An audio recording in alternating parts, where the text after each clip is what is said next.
for organizing this event today. Together, your years of tireless advocacy in support of the working families have been instrumental in advancing this legislation. I'm deeply grateful for your continued dedication and persistence as we work to get this bill across the finish line in the Senate. It was over 10 years ago that I first became aware of an enormous problem affecting pregnant workers across the country after reading an op-ed in the New York Times. I read about how pregnant workers were pushed off the job when they simply required a modest accommodation to continue working without jeopardizing their health, and that employers were actually getting away with this dangerous practice because of loopholes in the current federal law. I took action immediately, contacting the author Dina Baxt, co-founder and co-president of A Better Balance, and other women's rights organizations to work together in writing a new piece of legislation to remedy the problem. From there, the Pregnant Workers Fairness Act was born.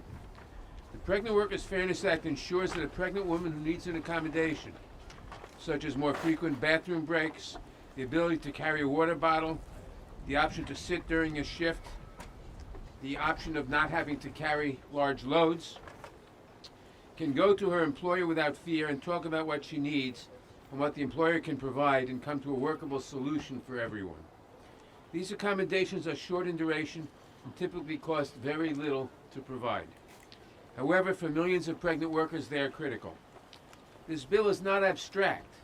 It is about parents and workers having to make impossible choices when they become pregnant.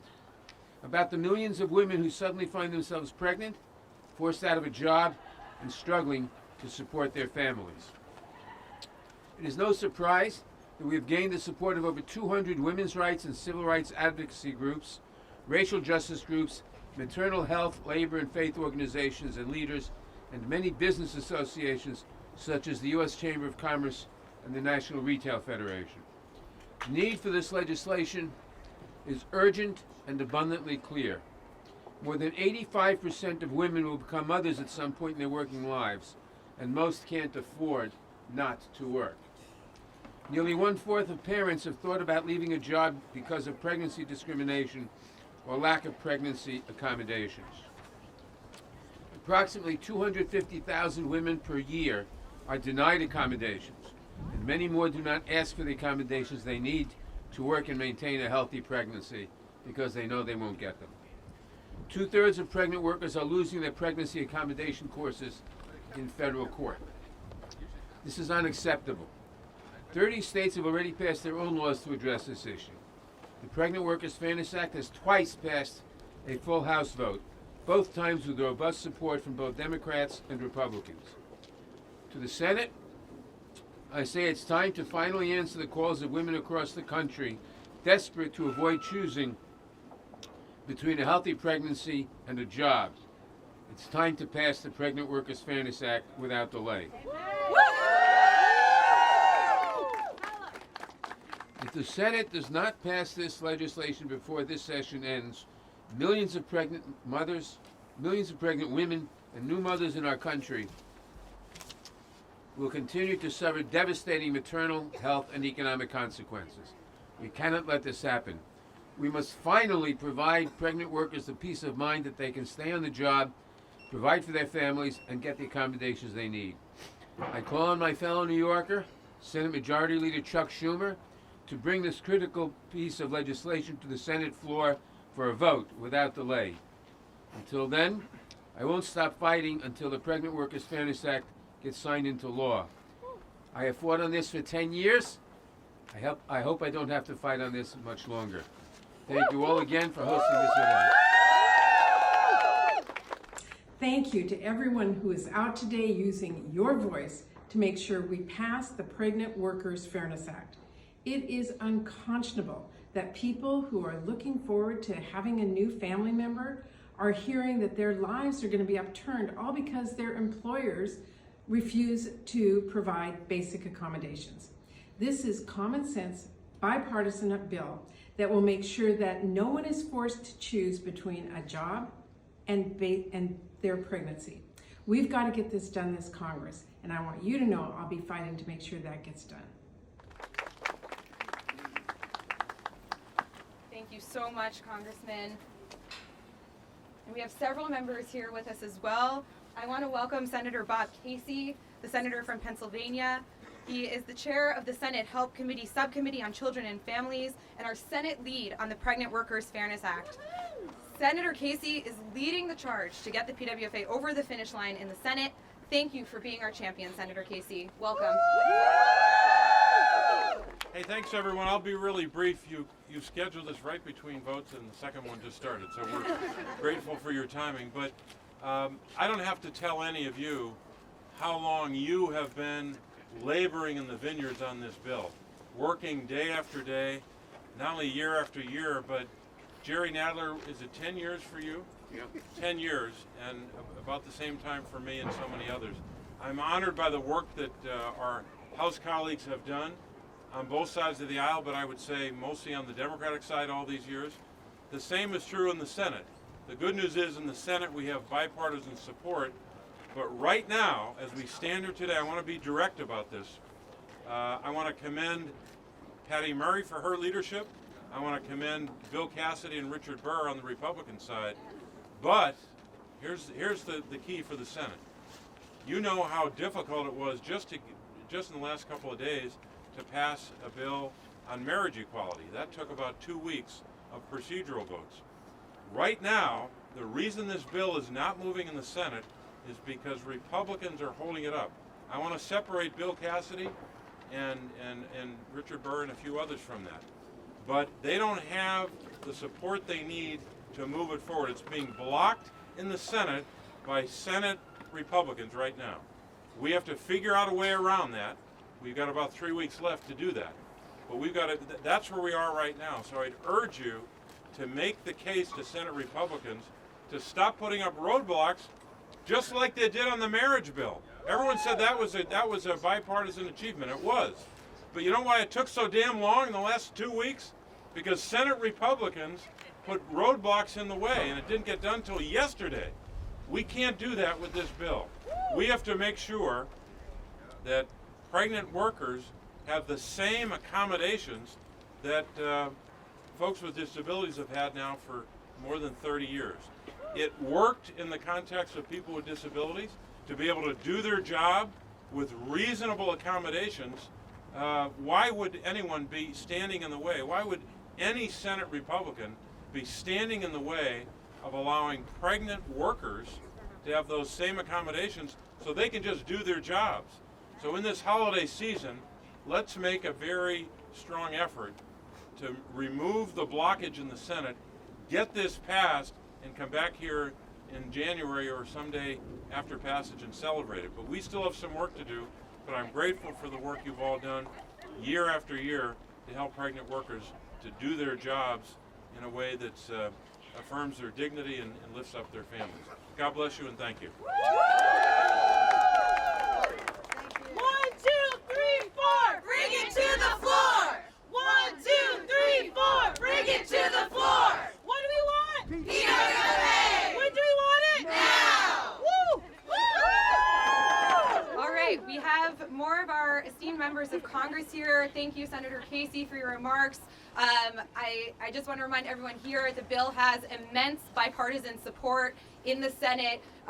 We have 60 votes to pass in the Senate, and we just need to get this bill over the finish line, bring it to the floor. With this level of support from organizations, with the immense bipartisan support in the House, with the immense support in the Senate, and the votes to pass, this bill needs to get done this Congress. So one more time. 1, 2, 3, 4.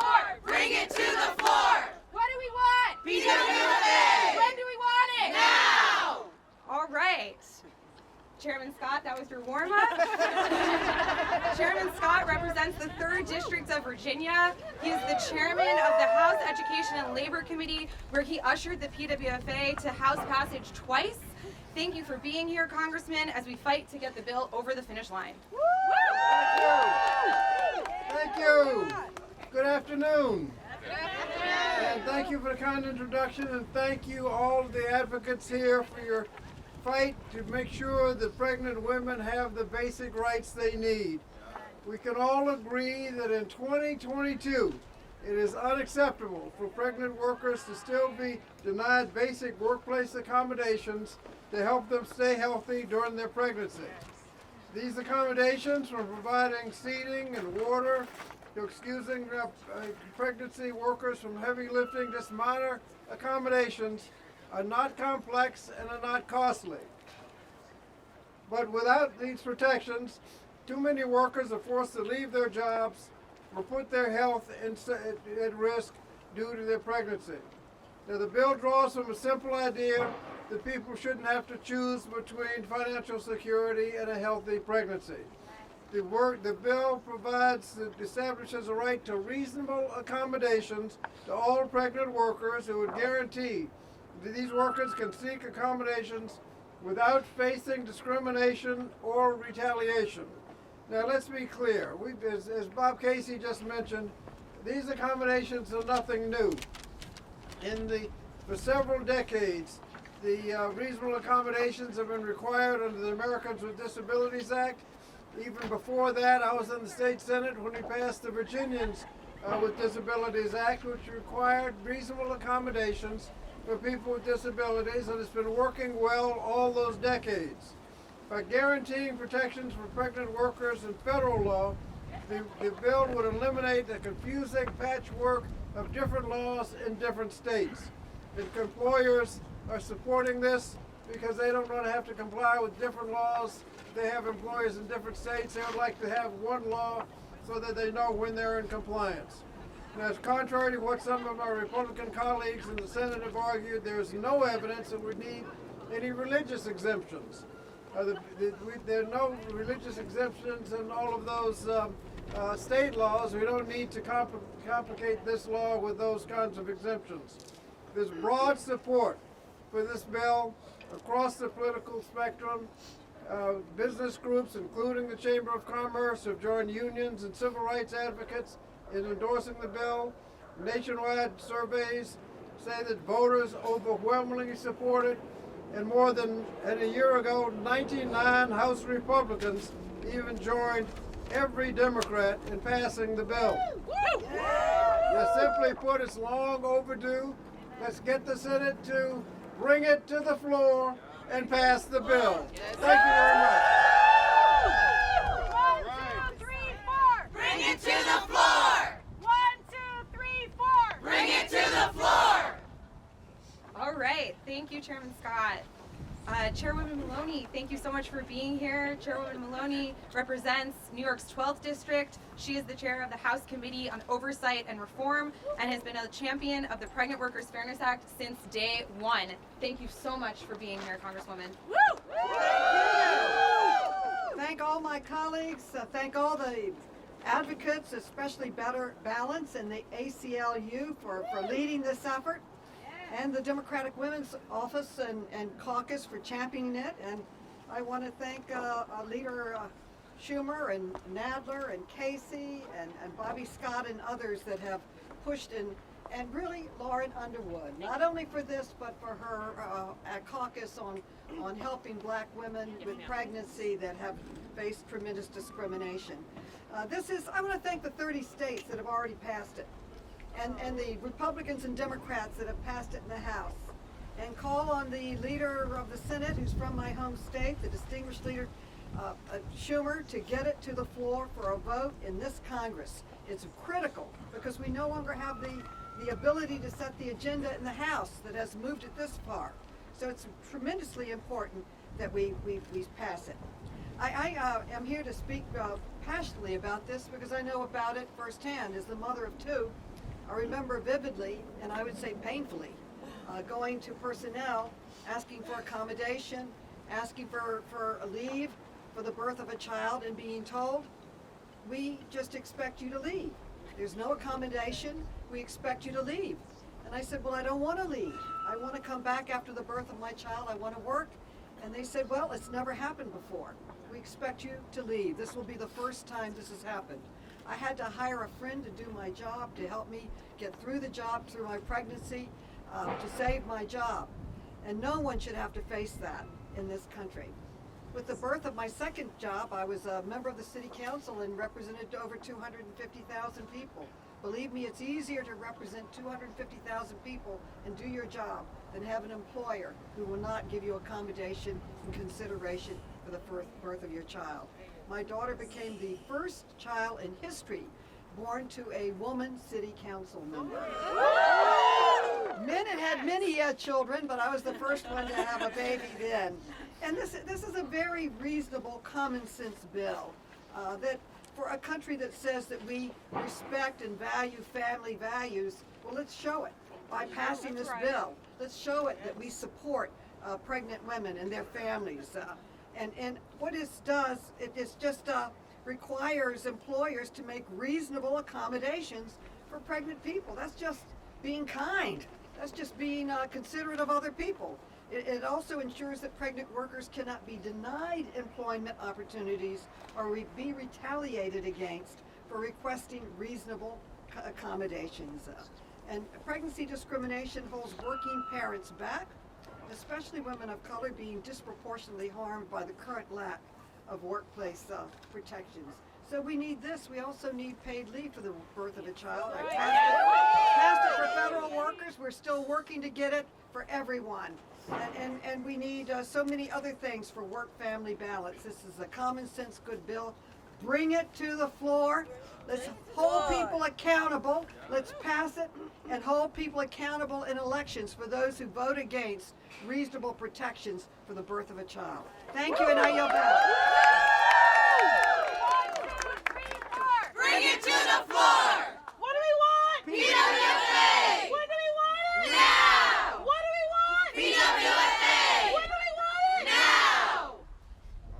All right, on we go.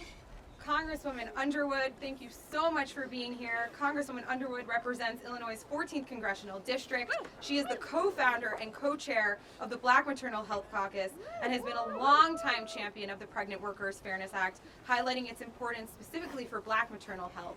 Thank you so much for your leadership, Congresswoman. Thank you all so much. Good afternoon. I am so proud and so fired up to be here with you today.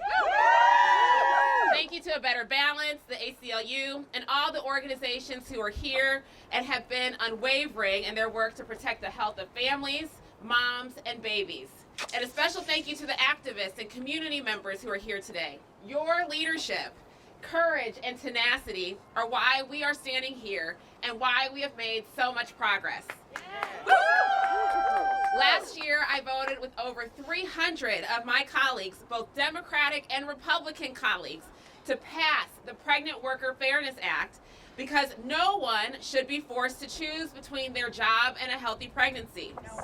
It is unacceptable that in December of 2022, we are still out here calling on the Senate to pass this broadly supported bipartisan bill. Let me be clear. The Senate must act now to pass the Pregnant Worker Fairness Act before the end of the year. As a registered nurse and co-founder of the Black Maternal Health Caucus, my focus is protecting the health and well-being of pregnant people, moms, and working women. We know that a lack of workplace accommodations for pregnancy not only harms the health of working women, it also holds them back in their careers. Black pregnant workers are particularly affected due to our country's Black maternal health crisis. They're at greater risk for adverse maternal health outcomes, and they face greater discrimination at work. So I am proud to be here calling for this legislation's passage because ensuring that pregnant women can be safe and healthy at work is a key part of addressing our nation's Black maternal health crisis. Now, I am proud that my state of Illinois is among those who have enacted laws to ensure reasonable accommodations for pregnant workers. But that only happened because of the tireless work of women and activists who made their voices heard and shared their stories, just like the amazing women here today, speaking out and demanding congressional action. It is well past time to heed their calls. The Pregnant Workers Fairness Act has the votes. Now is the time for the Congress to prove that it has the will. The Senate must bring it to the floor and send it to the President's desk without delay. Thank you.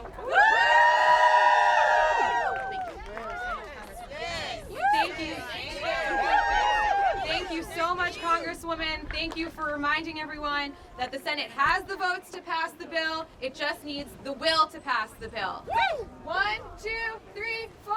Bring it to the floor! What do we want? PWFA! When do we want it? Now!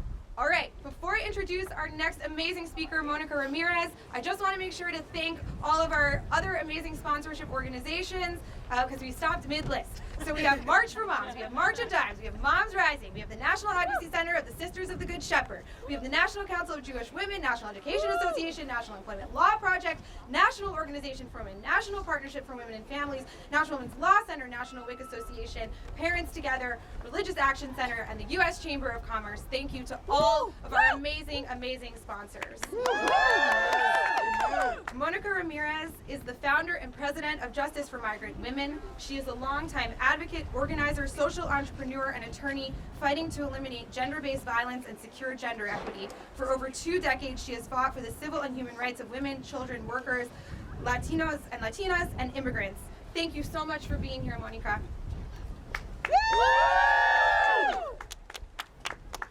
Thank you so much. It's an honor to be here with my colleagues as we fight for this critical bill to make it to the floor and to be passed. The Pregnant Workers Fairness Act is essential to protect the health, financial security, and well-being of pregnant and postpartum workers.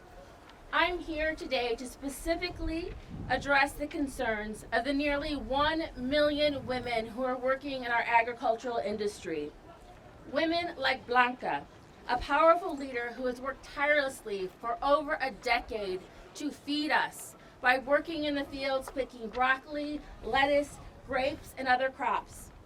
While she has done the difficult and dangerous work to feed us, she has put her own health on the line. And as a result, she has suffered great personal loss as a pregnant person in our country. Blanca, like many farm workers, labor in substandard and dangerous conditions. In workplaces across our country, they are routinely subjected to harmful pesticides that put them at risk of serious health outcomes, including miscarriage, and at times their children are born with birth deformities or developmental delays because of the chemicals that they are exposed to in utero.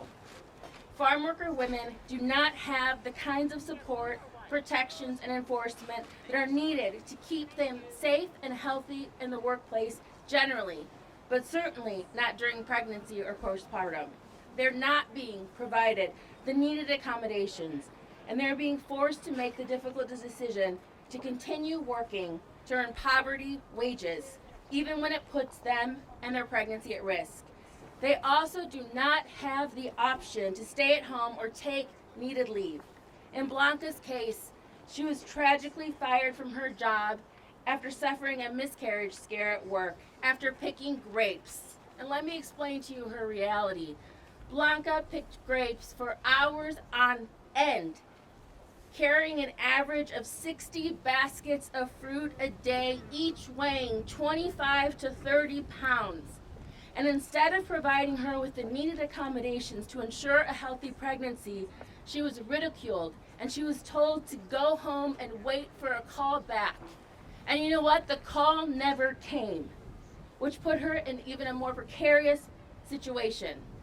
Tragically, on a second occasion, during the pandemic, while we relied on her to do the work to feed us, she experienced a miscarriage while working in the lettuce fields for a different employer.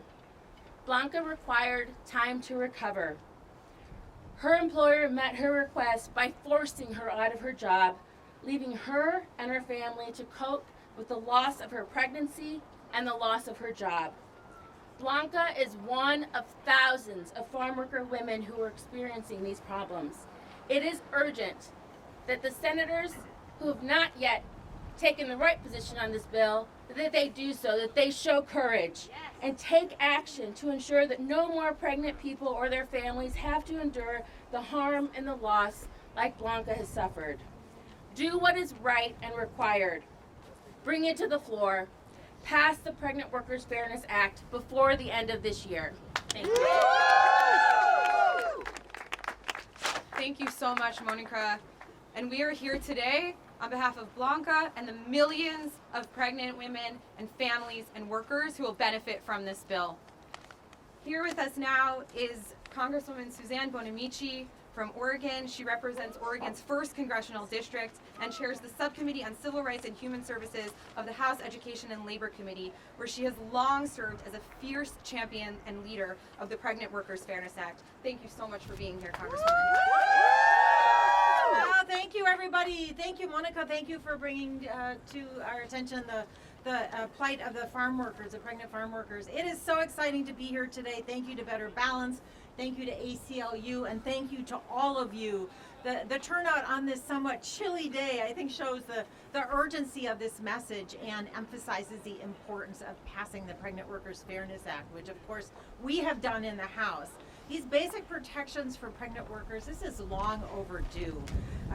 The window right now is closing. It's December 1st, but there are still some days left to get this done. There are so many reasons to pass this critical legislation, for which there is broad bipartisan support, I want to add. The people have spoken, and our constituents want us and need us to take action. It's especially important right now. Congress can protect maternal health, protects and promotes safe workplaces, and importantly, provides safety and security for expecting mothers. The Pregnant Workers Fairness Act is supported by a very broad coalition of groups and leaders because it's common sense bipartisan legislation that's good for workers, good for businesses, and good for families. Americans across the political and ideological spectrum recognize that the rights of pregnant workers, those are human rights. They're important rights. I want to share the story of April. Originally from Beaverton, Oregon, April worked as a successful manager at a portrait studio at a large chain, and she had her job for more than 5 years. She found out she was pregnant shortly after she transferred to a store in a different state. She needed to hire additional seasonal staff for the holidays, but she couldn't go into work to interview candidates because she was bleeding heavily. She needed care. She needed to go get an emergency ultrasound. But when she came back to work, what happened? She was demoted. She got lower pay, fewer hours, and was denied the opportunity to go reapply for her old job before and after the birth of her child. Now, there are many stories like April's, and all are infuriating. I've heard about pregnant workers being denied accommodations as basic as carrying a water bottle to work, putting their own health and the health of their baby at risk. I heard about pregnant workers who have been fired, putting their livelihood at work. I've heard about employers retaliating by cutting hours and demoting workers, putting workers' economic security at risk. And I've seen and heard when I chaired a subcommittee hearing on this important issue about how a lack of proper accommodation for workers is really taking a large role, especially on workers of color. And sometimes the accommodation is something so basic that can be done easily to keep the business going, but also importantly to protect those rights. The bottom line, this must change. April's story and the stories of thousands of pregnant workers who have filed pregnancy discrimination charges against their employers over the past decade, they really move us and inspire us. We must take action immediately. So we're gathered here together today to fight back and to say, no more retaliation against pregnant workers, no more termination of pregnant workers, no more discrimination against pregnant workers. Let's get it done. Let's pass the Pregnant Workers Fairness Act and put our nation's families and workers first. So thank you, everyone, for being here to advocate for this important cause.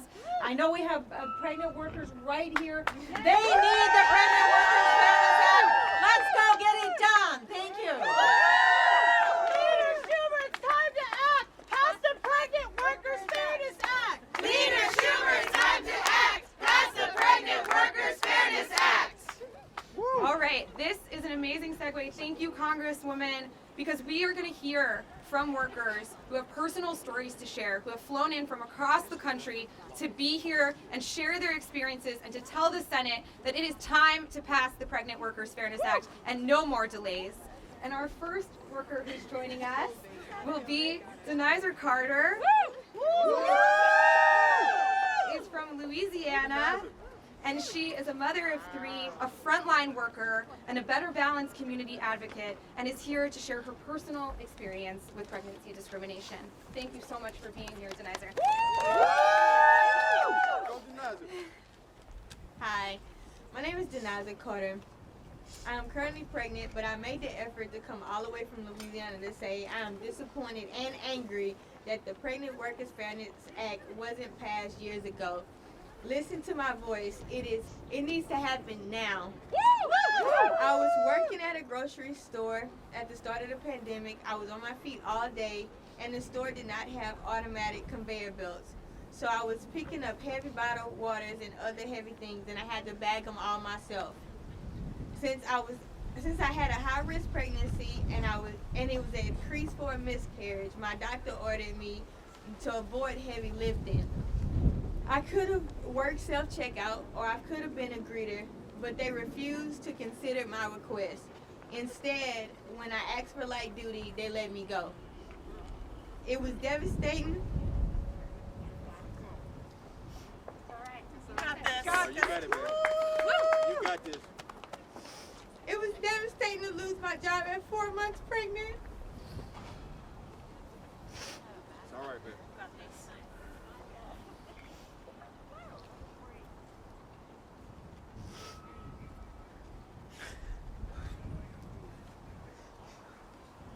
I began to use all my savings to buy Pampers and food. I couldn't afford my rent, so I moved in with my mother. I suffered multiple panic attacks and I was diagnosed with anxiety. At the time, I applied to multiple other jobs, but they denied me because they said I was not worth hiring because I would not come back after my leave. So I applied for government assistance just to get by. Now, with this pregnancy, I'm struggling as well. Even though I found temporary jobs, I haven't been able to find any permanent work. The stress of making my monthly rent payments has been overwhelming.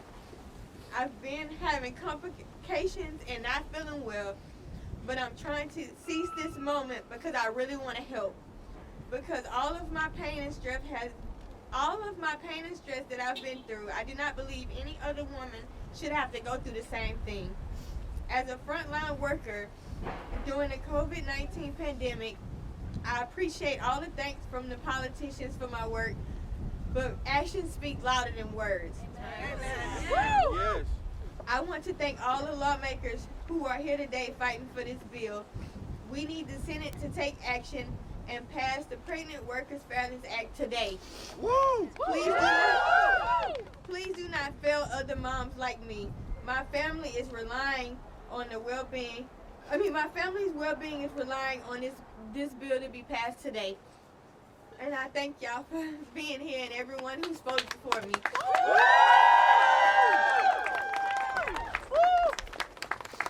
Thank you so much, Denizer, for being here, for sharing your story. And we are here to fight for you and to get this bill done. And I just want to remind everyone, we often talk about the motherhood penalty, right? Where people are pushed out of the work for being mothers and they spiral and can't get back into the workforce. But really, it's the pregnancy penalty. So many women are pushed off the job while pregnant and can't get back into the workforce, and it spirals for years and years to come. And here we have another worker here to share her story. I want to welcome Armanda Legros, another Better Balance community advocate and mother, who's here to talk about what happened to her when she was pregnant and working in New York. And she has been fighting with us for nearly a decade. Thank you so much, Armanda.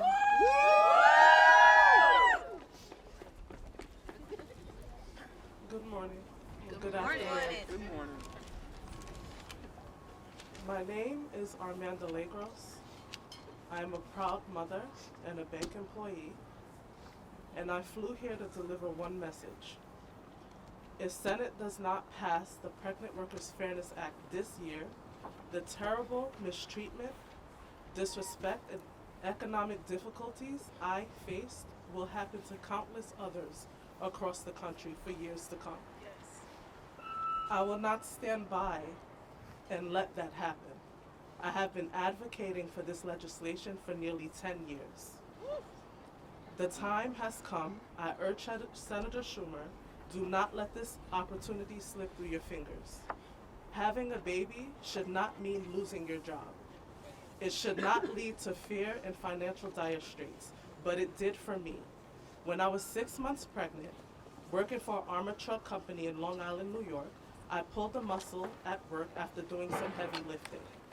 I turned in a doctor's note requesting to avoid future heavy lifting and was pushed out of my job that same day. Let me explain to you what it means to be forced out of your job and lose your income while you're pregnant. It means not being able to feed your family. It means losing your health insurance. It means going to job interviews after job interviews, knowing that no one will hire you. It means falling behind on your rent and almost losing your apartment. And now, even today, 10 years later, it means still feeling the ripple effects of having to go 7 months without pay when I needed it the most. I still struggle with crushing interest payments and housing and supporting my family. I said all this and more to the Senate back in 2014. I told them that I was forced to use water in my son's cereal at times because I could not afford milk. I was scared every time I looked in my empty fridge.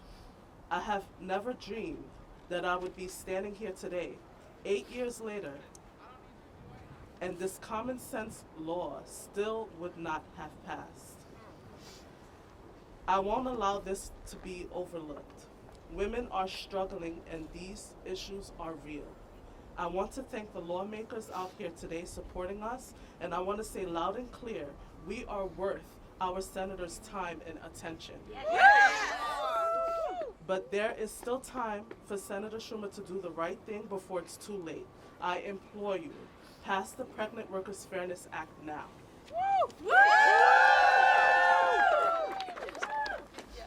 Thank you so much, Armanda. We're now going to hear from a couple of our leaders, followed by a couple more workers, and then many of our organizational leaders following them.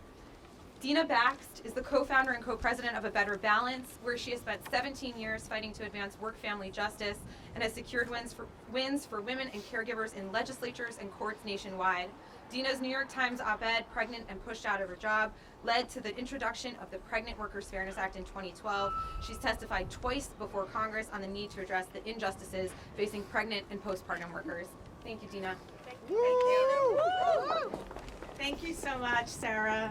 And I'd like to also thank our legislative champions, Representative Nadler, Senator Casey, for their tireless leadership and dedication to the Pregnant Workers Fairness Act for over a decade. Thank you also to Chairman Scott, Representatives Maloney, Bonamici, Underwood. Thank you for your powerful words and commitment to seeing the PWFA over the finish line. Most importantly, I want to thank the brave women who have experienced pregnancy discrimination firsthand and have spoken out, and those who have gone through great lengths to be with you here today. You are all my inspiration. But let's be real. You all deserve more than words of thanks. You deserve justice and equality under the law. The Senate has had the opportunity to do just that. The Pregnant Workers Fairness Act, which you've heard, has passed the House twice, would close a harmful gap in federal civil rights law protection and ensure pregnant and postpartum workers have access to the same sort of basic, reasonable accommodations the law already guarantees workers with disabilities in this country to allow them to stay healthy and attached to the workforce during pregnancy and immediately after childbirth. It's totally outrageous that millions of women in America currently lack these basic rights, and in 2022, 2/3 of pregnant workers are still losing their requests for accommodation cases in federal court. The result, as you've heard, forced unpaid leave too often spells poverty. Lost jobs spiral into years out of the workforce for moms. Health complications cause long-term repercussions for both mom and baby. We've seen it way too many times. That's why it's shocking that there hasn't been a Senate vote on the Pregnant Workers Fairness Act. Here we have a bipartisan civil rights bill with 90% approval rating that has had the 60+ votes to pass in the Senate for almost a year that we know would help millions of pregnant and postpartum workers every year, but it's never gotten a vote. Right, that's wildly popular and urgently necessary bipartisan legislation that has the support of a broad and diverse coalition of supporters, faith leaders, union leaders, business leaders, even Hollywood celebrities, and yet no floor vote. Now, the PWFA is weeks away from dying, and still no vote. Let's face it, the American people expect Congress to deliver results, not sit on bills they can pass. They expect our elected officials to put them first and not play political games. It's time for Senator Schumer and Senate leadership to multitask like all moms do and bring the Pregnant Worker Fairness Act to a vote. This country faces grave maternal health crisis, formula shortages, rising cost of living, and economic uncertainty. The PWFA is a major win that the Senate can and must deliver to protect the health and livelihoods of women and families right now.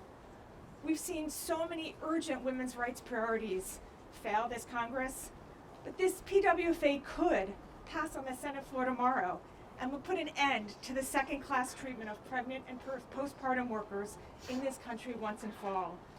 It would be unconscionable for Senate leadership to squander this opportunity to help expecting and new moms, especially the most vulnerable among us, protect their health and hang on to their paychecks.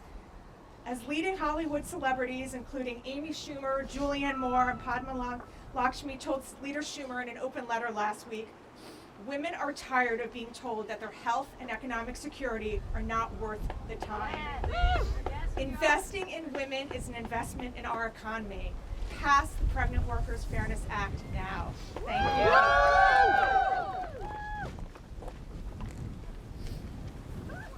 Thank you so much, Dina.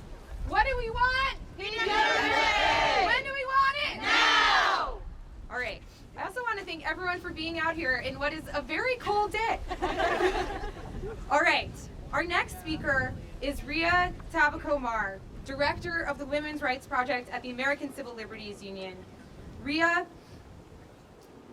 it was co-founded. I want to remind folks that the ACLU Women's Rights Project was co-founded by Justice Ruth Bader Ginsburg 50 years ago.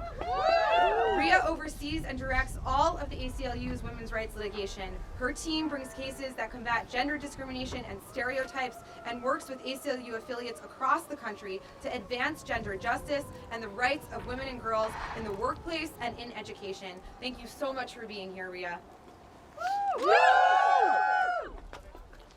Thank you so much for that wonderful introduction, Sarah.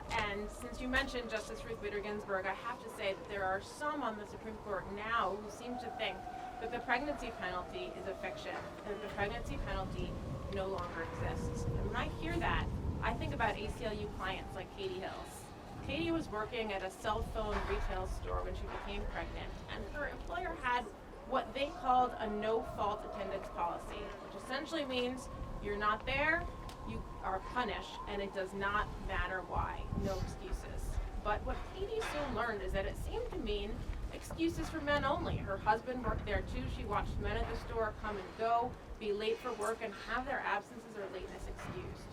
That was not Katie's experience. Katie experienced pregnancy complications. I'm talking about itching so bad over her entire body it meant that her liver was stopping functioning. I'm talking about Katie bleeding, going to the emergency department, staying overnight, and she got a point for that too. But Katie somehow made it through her pregnancy with her job intact, only to come back from maternity leave and 2 days later find out that all the points from those absences were processed while she was out, and she was fired 2 days after coming back to the job. We at the ACLU represent dozens of women who are just like Katie. And what did we hear? These women are still losing their cases 2/3 of the time in federal court. Why is that? What is this gap in the law? We have not had a new law prohibiting pregnancy discrimination since 1978. And what has the Supreme Court told us about the 1978 law? They've said it only requires employers to treat pregnant people as well as they treat anyone else. It does not stop them from treating everyone poorly. And we have so many workers here today to show you that employers feel free to treat pregnant people poorly when they are at a moment when they are at their most vulnerable, when they most need a paycheck, when they are most counting on their job to be there for them. But we can fix this. We have the votes. What we don't have is the time. We have represented Katie for 7 years now, and her case is expected to go to trial in 2023. Katie's son is 7 years old. He does not have any more time. His mother does not have any more time. All we want for Christmas is for the Senate to pass the Pregnant Workers Fairness Act. We have the votes. We have the time. Let's make this happen.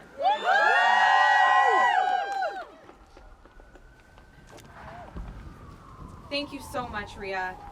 We're now going to hear from Natasha Jackson. Natasha flew up from Charleston, South Carolina. She is a mother and a Better Balanced community advocate, and she is here to share her story. Thank you, Natasha.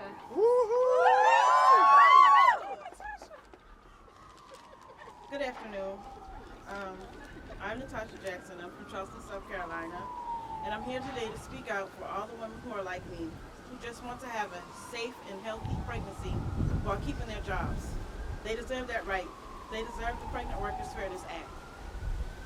When I was pregnant, I was working at a local rent center, and I asked to avoid heavy lifting for a short period of time. I didn't think that it would be a big deal because I didn't do it all the time. But instead, they sent me home on an unpaid leave, and I was never allowed to return back, even months after giving birth. I actually tried to fight back, and I filed a pregnancy discrimination claim, which went to arbitration. But I lost. Even though my employer did accommodate others who weren't pregnant at the time, the arbitrator stated that this was not an illegal pregnancy discrimination case. It all happened so fast. I went from putting a down payment on a home to homeless in just a few months. I was married at the time, and I ended up getting a divorce, and I know at the time all of the financial stress played a big role in our marital difficulties. My own sister also faced pregnancy discrimination on the job. She was working at a shoe store and was denied having a water bottle on the sales floor. She was told that it was unprofessional. One day she didn't get water and didn't get a break and was rushed to the ER. We were so scared, not knowing what was going on or what was happening. It turns out she had developed preeclampsia, which is a serious condition to have while you're pregnant. My niece was delivered 3 months early and had to be put on a breathing machine and had other complications at the beginning of her life. Thankfully, she is healthy now.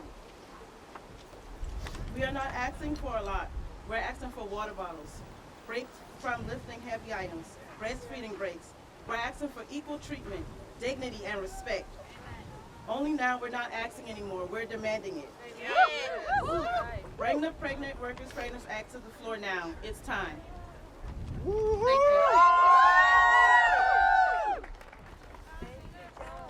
Thank you, Natasha, so much.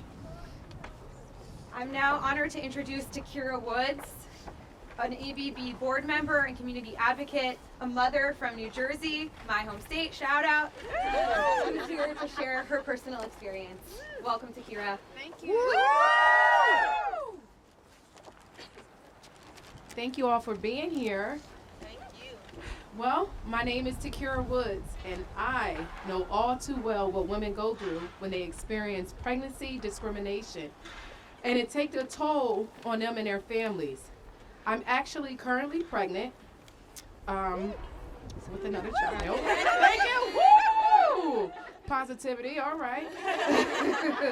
But it's not a day that goes by that I don't think about my health and our family finances. With my last pregnancy, Human Resources told me I needed to take an unpaid leave when I requested temporary light duty. Desperate to keep my job, I asked my doctor to lift my medical restrictions, even though it could compromise my health and my pregnancy. I sometimes worry about the same things happening this time around, and I worry about it happening to others. It doesn't have to be this way, you all. The Pregnant Worker Fairness Act could put a stop to this pregnancy discrimination once and for all. As I've written before, Black women are the backbone of American economy. We are rising to the highest ranks of government and making huge economic and educational strides. And yet, we are still too often held back, especially when it comes down to pregnancy. The Pregnant Workers Fairness Act is a solution that Black women like me are counting on, so we are able to thrive and are not held back by discrimination. But if the Senate does not pass this act or doesn't act on it this year, it may very well be another generation before the law passes. It is unacceptable, you all. Yes. Let's take the opportunity now. Now, if I speak for pregnant women everywhere when I say this, pass the Pregnant Workers Fairness Act immediately, please.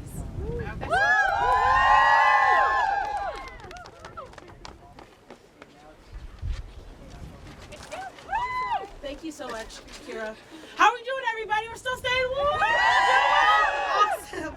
I'm honored to introduce our next speaker, Christian Nunez, who is the president of the National Organization for Women. Christian Nunez is the president of the National Organization for Women as the second African American president in the organization's history. Nunez is leading the organization through an intersectional lens. Christian is an active community organizer and public speaker, regularly being featured at events such as March for Black Women, March for Women's events such as the Women's March, and rallies around the country. Christian Nunez, everyone. Woo! Thank you very much. It is a pleasure to be here with A Better Balance, ACLU, all the coalition partners, and all of the pregnant persons and women who are here to advocate for the urge and the need to pass the Pregnant Workers Fairness Act today and or before the end of the year. It is so extremely important. I didn't say today, but I wanted the end of the year. I think I can relate to a lot of what everyone's been saying here because I waited late in my years to get pregnant, and I experienced pregnancy discrimination myself. And so I know how crucial and important it is to make sure that this legislation is passed immediately. It is so important because we should not, first of all, be waiting over 10 years. And that alone is outrageous. And pregnant persons should not have to endure discrimination, retaliation, or put their lives at risk just to ask for accommodation so they can continue to work and contribute to their families. That is all they're asking for, is to contribute to their families, to continue to be a part of the workforce. We have to stop choosing dollars over humanity, because that is what we're doing right now. So we're going to urge, and we're going to continue to put pressure until we get this Pregnant Workers Fairness Act passed, because it is a necessity. It is not an option, it is a necessity. So I ask you all, let's make sure and urge Senator Schumer to bring it to the floor, because we need the Pregnant Workers Fairness Act. Thank you.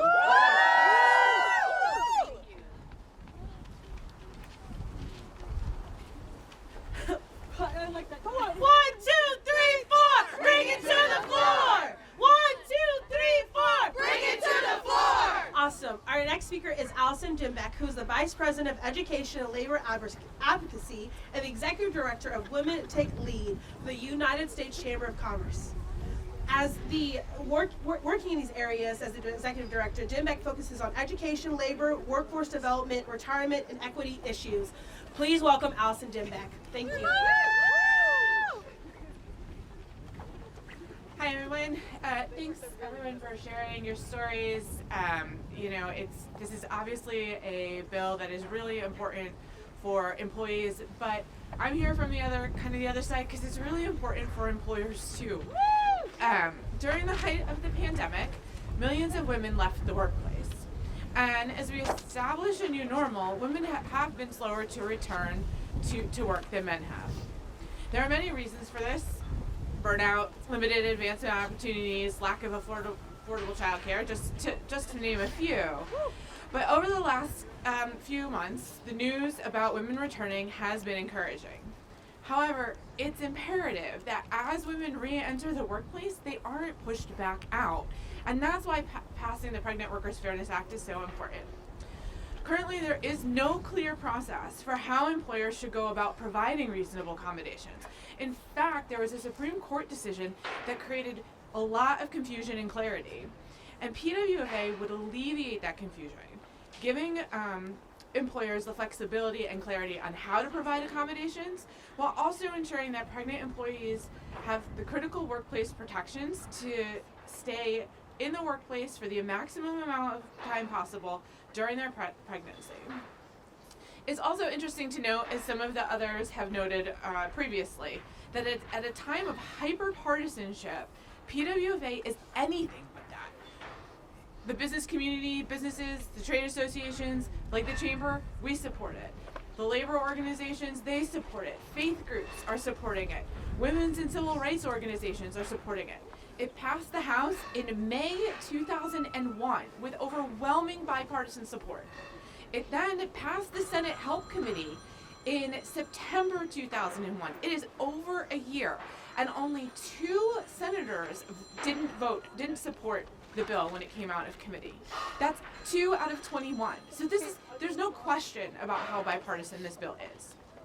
The Pregnant Workers Fairness Act is an example of how, through good faith negotiations, bipartisan solutions to real and important problems can be found. This bill would help keep valued pregnant employees in the workplace and reduce litigation by providing the needed clarity in the law for employers.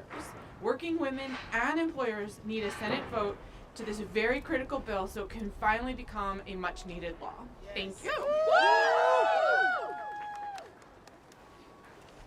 Thank you so much. Our next speaker is Lisa Brown, the Executive Vice President of SEIU 1199.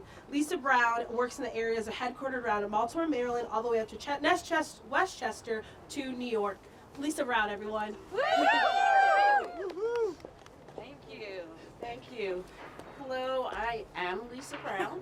I work for 1199 SEIU as Executive Vice President. We represent 10,000 members in Maryland and DC in healthcare in all sectors, so hospitals, nursing homes, clinics.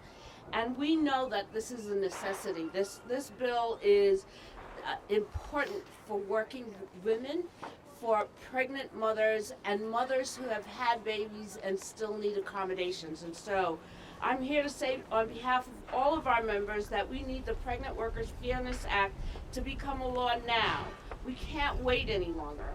We need the protections that this bill provides for both our patients and our members. We see firsthand what happens when a pregnant person is not given the kind of safe working conditions they need to stay safe while pregnant and working. Without accommodations, we see health conditions worsen, people get injured, and pregnancies put at risk. For many of our members, temporary accommodations while pregnant and working are absolutely essential. According to the National Women's Law Center, registered nurses, my face is frozen, are the top occupation most likely to need accommodations. For our members, accommodations can include not having to lift or turn a heavy patient, perform tests, or be exposed to chemicals that may be harmful to a fetus, or an extra bathroom break or opportunity to sit down during a shift. These are temporary accommodations, and they are what our members and patients need to stay safe and working while pregnant. This bill is long overdue. I am proud to stand here with you all today to fight for the Pregnant Workers Fairness Act to become law. We are going to keep fighting, and when we fight, we win. Yes, thank you. Thank you, Lisa, and thank you to everyone still here with us. I know it's getting colder as we sit here, but it's time to tell Leader Schumer to act on the Pregnant Workers Fairness Act. Woo! Our next speaker is Fatima Goss-Grays, the President and CEO of the National Women's Law Center. She has spent...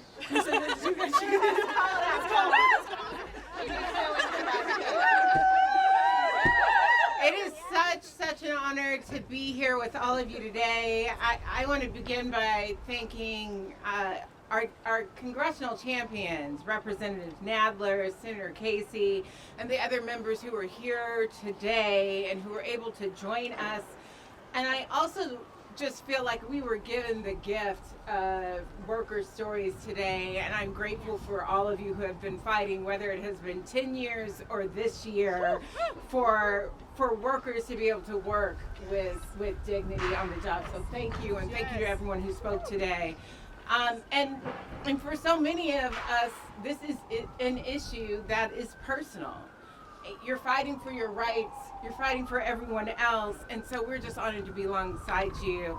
And as president of the National Women's Law Center, I think I can say this has been a day that has been a long time coming. It should have come a long time ago, but we are here. We are actually on the brink of passing this law. We are on the brink of bringing the reality of the Pregnant Workers Fairness Act to workers around this country. And when I think about the work that my team at the National Women's Law Center has done all these years, along with our champions in Congress and all of you here, this decade, this work will have been worth it. And so I just want to remind you, sometimes when you're close and you can touch it and you can feel like, you're like, is it going to happen? This bill can happen. We are at a tipping point today. And families, though, in this country, they are at a breaking point. The pandemic, we know it has upended the lives of millions of caregivers. We know that millions of women in this country have been struggling to support themselves and support their families. We know that pregnant workers can't force to be pushed out of work due to lack of basic accommodations at a time when every penny counts. We know that, and I think they know that in this building over there. And we know that it can make the difference between hunger and fullness. We know it can make the difference between housing and homelessness. And we've heard the stories today. And the rallying cry from workers, we need to pass the Pregnant Workers Fairness Act. We need to keep people who are pregnant on the job and healthy. And we need to pass it because we know that especially for Black women, for Latino women who are overrepresented in jobs that are physically demanding, even a simple and basic accommodation like a stool or an extra bathroom break can mean the difference between a healthy pregnancy and potentially life-threatening complications. So this may be our last chance for a very long time.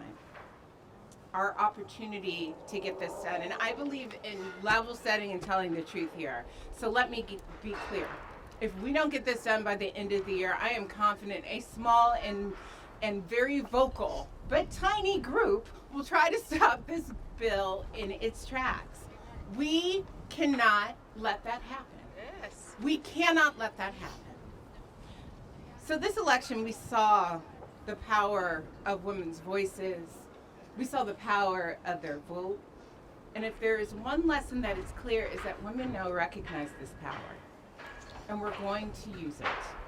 We refuse to wait any longer. Let's get this done.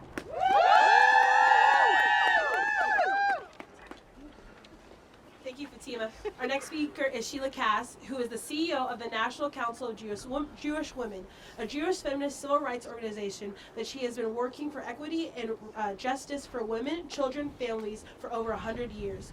Through education and advocacy, Sheila works to empower Jewish women and allies to engage in works that impact those on margins of society while centering the most impacted. Sheila, everyone. Good afternoon. I'm cold, but I'm fired up. One of the foundational teachings in Jewish tradition is Shmirat Haguf, literally guarding the body.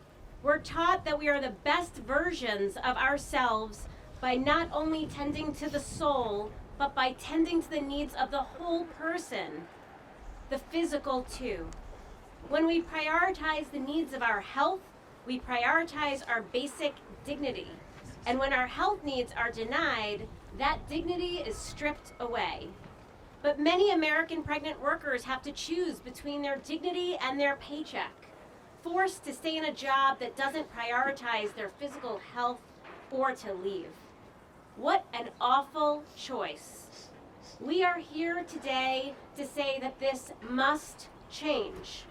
And for once, the solution is actually rather simple. The Senate must pass the provisions of the Pregnant Workers Fairness Act.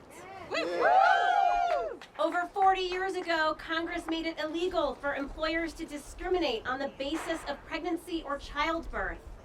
A long overdue first step, but without reasonable accommodations for pregnant workers being required by law, this discrimination continues. We are here to hold up the mirror to Congress and demand they ensure pregnant workers can keep working without compromising their health. These provisions do things like requiring employees to allow pregnant workers to take water breaks for hydration, requiring employers to offer stools to pregnant cashiers with leg pain, requiring employers to reassign heavy lifting duties to other employees where it's possible, requiring employers to alter their no food or no drink policies. The average American is nodding their head saying, duh, why wouldn't we do this? In fact, 90% of Americans support this, 90%. But we know women and people who can become pregnant in this country are constantly under attack. And we know that employers do not typically choose dignity and equity for employees without it being a legal requirement. And we know that legislation impacting women's bodies do not always make it to a vote without us making noise. So here we are, making noise. On behalf of all pregnant people that have suffered through horrible working conditions, or have suffered by being forced out of their jobs while pregnant, we are here to urge the Senate to vote and pass the provisions of the Pregnant Workers Fairness Act to bring dignity back to all pregnant workers in our country. This is a moral emergency, and the call is now. Thank you. 1, 2, 3, 4. Bring it to the floor. 1, 2, 3, 4. Bring it to the floor. What do we want? PWFA. When do we want it? Now. Awesome. Our next speaker is Stacy Rayboy, who is the Senior Vice President of Public Policy and Government Affairs. Rayboy, where she leads the organization's federal and state government affairs and public policy agenda to improve health outcomes for moms and babies, has vast experience building relationships and advancing policies throughout all levels of government. Destiny, can we just do this one more time? 1, 2, 3, 4, bring it to the floor. 1, 2, 3, 4, bring it to the floor. One more time. 1, 2, 3, 4, bring it to the floor. So, just good afternoon, everyone. I know that it is cold. I will tell you that I am fired up. We've heard from our wonderful leadership. We've heard from our bill sponsors. And we've heard from our moms. We've heard from advocates. And just to see the group of people that are here, it shows the level of commitment that we have in encouraging, enforcing, and asking Leader Schumer to bring it to the floor. Hearing the stories, being a part of the coalition, and fighting on behalf of healthy moms and babies with March of Dimes, it is imperative that we continue to ask and advocate. I mean, we've heard other speakers say, we have 3 weeks in order to get this done. It's bipartisan legislation. It is something that March of Dimes and all of our advocates are drumming up, excited about. I almost would say, let's take it back to the streets, but we're taking it here to Capitol Hill. We're currently in a maternal health crisis in this country.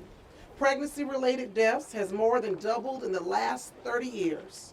Moms in the U.S. die at higher rates than any other developed country, about 900 each year. And that's with an 80% considerable ability to be preventable. According to March of Dimes in our 2022 report released last year, in 2021, the prematurity birth rate rose 15% in that year. with the U.S. receiving a D in terms of our grade. Earlier this year, CDC published data finding that more than 4 out of 5 maternal deaths are preventable.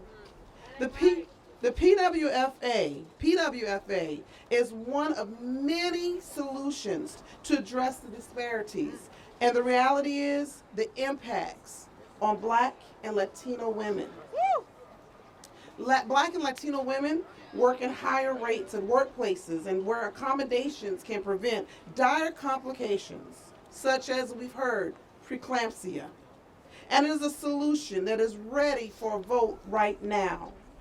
Pregnancy workers, especially low-income minorities, experience the greatest difficulty in workplaces, and they continue to struggle due to economic crisis. Without these accommodations for birthing people and babies, many may experience a range of health conditions, and including miscarriages and premature births. That's why March of Dimes is supporting the Pregnancy Workers Fairness Act, this critical bipartisan solution to addressing Black maternal health crisis at a disproportionate rate. And so I encourage all of you, let's continue to say and push for 1, 2, 3, 4. Bring it to the floor! What do we want? PWFA! When do we want it? Now! What do we want? PWFA! We want it! Now! Our next speaker is Rabbi Elena Fischel, who is the Associate Rabbi at Washington Hebrew Congregation, where she closely works with the congregations 2239, Upper School, Couples Club, and Women of Washington's Hebrew. Rabbi Fischel is a prominent leader and thinker in the Jewish community. Good afternoon, everyone. As you said, my name is Rabbi Eliana Fischel. I am a rabbi at Washington Hebrew Congregation, a member congregation of the Union for Reform Judaism, which encompasses 1.8 million Reform Jews in nearly 850 congregations. Jews value family. We really like babies. And we particularly value those who do the hard work of creating families. The first commandment given to our people in the Torah is pru urvu, be fruitful and multiply.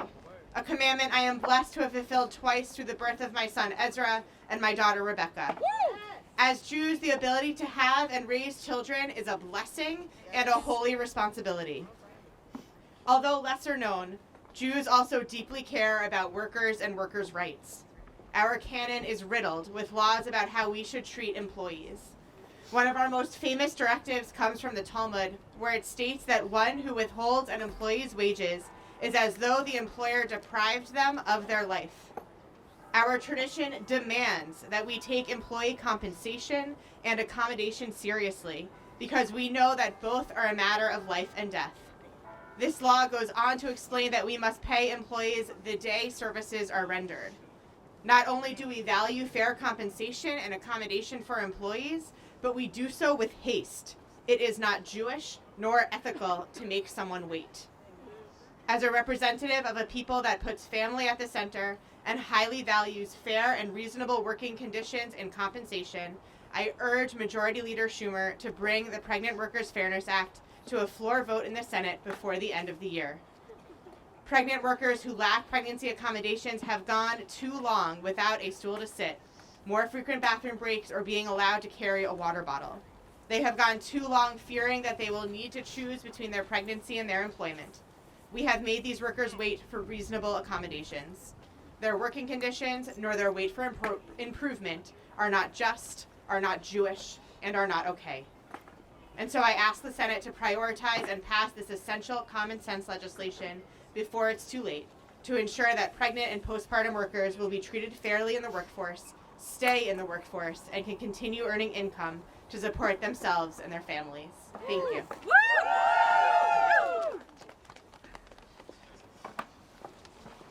Thank you, Rabbi.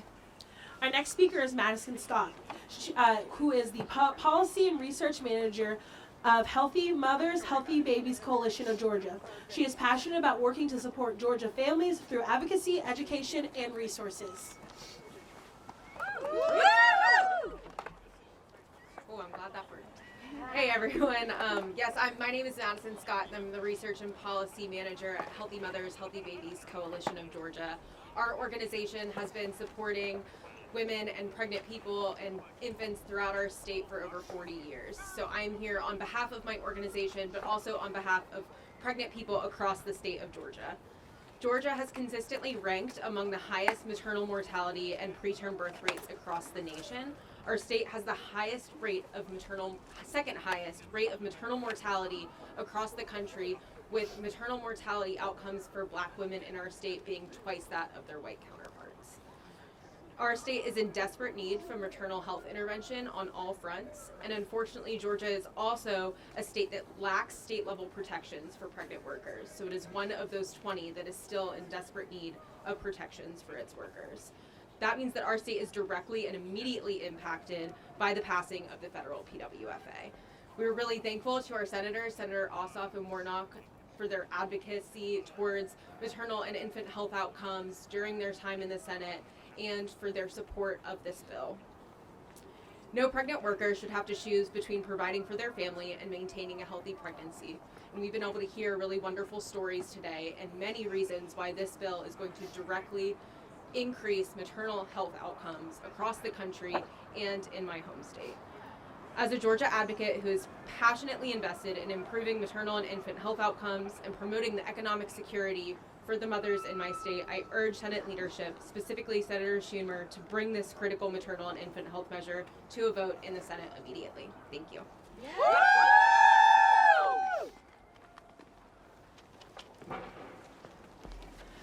Thank you, Madison. Our last but not least speaker is Namati Mansouri, who is the Senior Director of Workplace Justice at Moms Rising. Her military service and background in community engagement, international relations, women and gender justice research, and international development has led her to co-author state and federal legislation, facilitate workshops, and speak on panels related to core, caregiving, and paid leave with racial justice and gender lens. Namati, everyone. Thank you all. As Destiny said, I'm Namati Mansouri, Senior Director for Workplace Justice at Moms Rising, the on-the-ground grassroots organization of more than 1 million people. We've come together today, a diverse and powerful group of leaders and advocates and moms and people who are pregnant, representing tens of millions of people to send a simple message. America's families need the U.S. Senate to pass the Pregnant Workers Fairness Act this month.